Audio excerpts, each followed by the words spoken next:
27 तारीख की रोज को आपके साथ 27 तारीख के रोज़ जब हम मगरिब के बाद रोज़ाना कुरान मजीद पढ़ाने के लिए आते हैं तो कुछ लोग जिन्हें हम जानते नहीं हैं बग़ैर इजाज़त वो ऊपर आ गए और आकर उनसे हमने कहा कि ये वक्त बात करने का नहीं है, क्योंकि इस वक्त हम बच्चों को कुरान मजीद की तालीम दे रहे हैं, तो आप या तो अभी बाद में मुलाकात करो। लेकिन वो बोले कि नहीं, अभी ही बात करना है, और ज़िद करने लगे। और इतनी ज़िद करते करते वो बदतमीज़ी पे उतर आ गए और इतनी बदतमीज़ी किए कि हाथापाई पर उतर आए, यहीं नहीं रुके। जबकि वालिद साहब के साथ भी बदतमीज़ी किए, इनके साथ हाथापाई किए, अब्बा को धक्का दिए, और मेरे साथ खुद मारा तोड़ी का सीसीटीवी फुटेज है। जो औरतें बचाने के लिए आए उनके साथ भी बदतमीज़ी की है, इंतहाई दर्जे की बदतमीज़ी इन लोगों ने की है। आपकी अंजुमन कितने साल पुरानी है? देखिए, जो हमारा इदारा है दारुल उलूम नज़ीरिया, ये पूना में उस ज़माने में कायम हुआ जब पूना में कुरान मजीद की तालीम का कोई बुनियादी इदारा नहीं था। 1950 में हमारे दादा मुजाहिद आज़ादी जो स्वतंत्र सेनानी थे अल्लामा नज़ीर अहमद साहब, उन्होंने हज़रत मौलाना हुसैन अहमद मदनी रहमतुल्लाह अलैह जो शेखुल इस्लाम थे, उनके मशवरे से ये इदारा 1950 में नानापेट में कायम किया।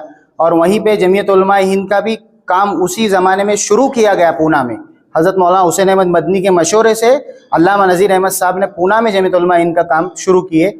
और ये इदारा अपना जो है, ये सिर्फ इदारा ही नहीं बल्कि जमीयत उलमा का मरकज़ भी है उस ज़माने से, जमीयत उलमा ज़िला पूना का। ये लोग आपको क्यों धमका रहे थे? इन लोगों का मतलब ये है कि यहाँ आके धमकी दे रहे थे कि ये दुकान खोले हुए, तुमने दुकान खोले। तो जाहिर सी बात है, दुकान का मतलब दुकान नाम ये लोग खुद अपनी ज़बान से इस्तेमाल कर रहे हैं, यानी दुकान में इंसान इसीलिए। हमको ये शक नहीं बल्कि यकीन है कि इनका इरादा नेक नहीं थे। वालिद साहब बीमार है, हार्ट के पेशेंट है, बीपी के पेशेंट है, शुगर के पेशेंट है। इनका यही इरादा था कि जान से इनके मारने के इरादे भी थे और पैसे वसूलने के इरादे थे। इनके इरादे नेक नहीं थे और आगे भी फ्यूचर में हमारे ऊपर इन लोगों ने धमकी दी है बाकायदा नीचे कि दोनों बाप बेटों को हम जान से मार देंगे। इस सिलसिले में आपने कानूनी क्या कार्रवाई की? कानूनी कार्रवाई हमने इस सिलसिले में लोहगांव पुलिस स्टेशन में भी अर्जी दिए है और आगे की मुस्तकिल कार्रवाई में लगे हुए हैं। जैसा कि अभी आपको मैंने बताया कि हम लोग इसके प्रोसीजर को आगे बढ़ा रहे हैं। अभी जल्दी हम कमिश्नर ऑफिस में भी जाएंगे, डीसीपी से भी मुलाकात करेंगे और इन लोगों के खिलाफ सख्त कार्रवाई का हम लोग मुतालबा कर रहे हैं। क्योंकि अपना जो इदारा है ये चैरिटी में रजिस्टर है, बाकायदा चैरिटी से जब रजिस्टर है तो चैरिटी ने हमको परवाना दिया है कि हम लोगों से डोनेशन ले सकते हैं और फलाही काम के लिए हम लोगों की मदद कर सकते हैं।